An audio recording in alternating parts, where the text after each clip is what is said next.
Hello dear students, ये question number 12 है जो कि रीनीट 2026 में आया है।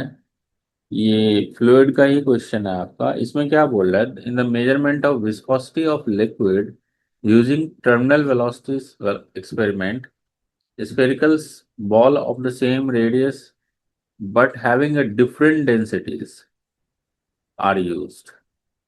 The variation of the terminal velocity with ratio of density of spherical ball to the density of liquid is best represented by।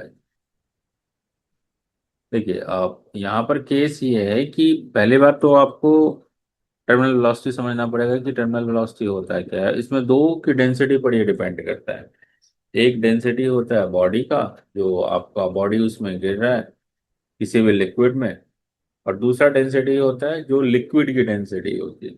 तो ये वही दिया हुआ, ये स्पेरिकल बॉल बॉडी हो गया और ये वो डेंसिटी हो गया जिसमें कि बॉल आपका गिर रहा है। तो पहले हम टर्मिनल वेलोसिटी का फॉर्मूला लिख देंगे। तो टर्मिनल वेलोसिटी का फॉर्मूला होता है आपका 2r स्क्वायर।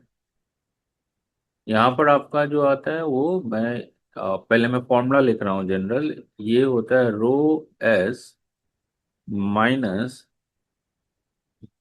Sigma L. तो इससे आपको क्लियर हो जाएगा, रो एस का मतलब बॉडी का और ये लिक्विड का, upon 9 into eta. Eta coefficient of viscosity है। अब अगर मैं इसके क्वेश्चन के हिसाब से चलूं तो क्वेश्चन के हिसाब से 2r स्क्वायर तो ठीक है अपनी जगह, 9 ईटा भी ठीक है, लेकिन यहाँ पर जो बॉडी का डेंसिटी दे रखा है वो सिग्मा दे रखा है। सिग्मा माइनस जो लिक्विड की डेंसिटी है वो रो दे रखी है।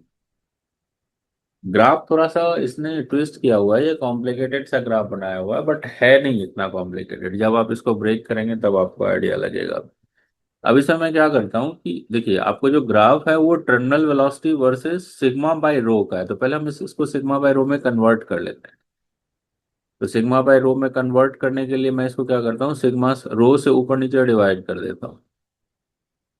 तो ऊपर में आ जाएगा आपका 2r square upon 9 eta into rho, और ये हो जाएगा सिग्मा बाय रो -1। तो ये आपका अल्टीमेटली ये फॉर्मूला बन गया। तो अदर फैक्टर तो इसमें कांस्टेंट ही है आपका। अदर फैक्टर अगर आप देखें तो वो कांस्टेंट ही है, इसमें कुछ ज्यादा चेंज है नहीं। तो अब यहाँ पर ये देखना है कि ग्राफ किससे मैच कर रहा है। तो अगर आप यहाँ से देखें जो स्ट्रेट लाइन के इक्वेशन वगैरह से अगर आप उसे मैच करेंगे तो ये देखिए, अगर मैं सिग्मा इक्वल टू रो रखता हूँ, सिग्मा इक्वल टू अगर मैं रो पुट करता हूं तो जो टर्मिनल वेलोसिटी की वैल्यू है वो जीरो हो जाएगी।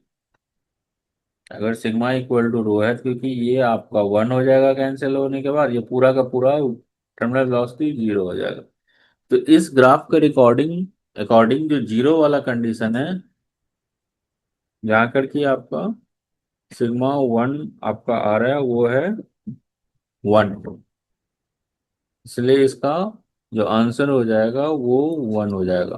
वैसे अदर पोर्शन को भी आप मैच कर सकते हैं, बट उसमें आप देखेंगे कि कोई ना कोई वैल्यू इसका इंक्रीजिंग ही है आपका। जब सिग्मा बाय रो 1 हो रहा है उस केस में आपका v0 सिर्फ और सिर्फ ग्राफ 1 में हो रहा है, इसलिए इसका आंसर 1 हो जाएगा।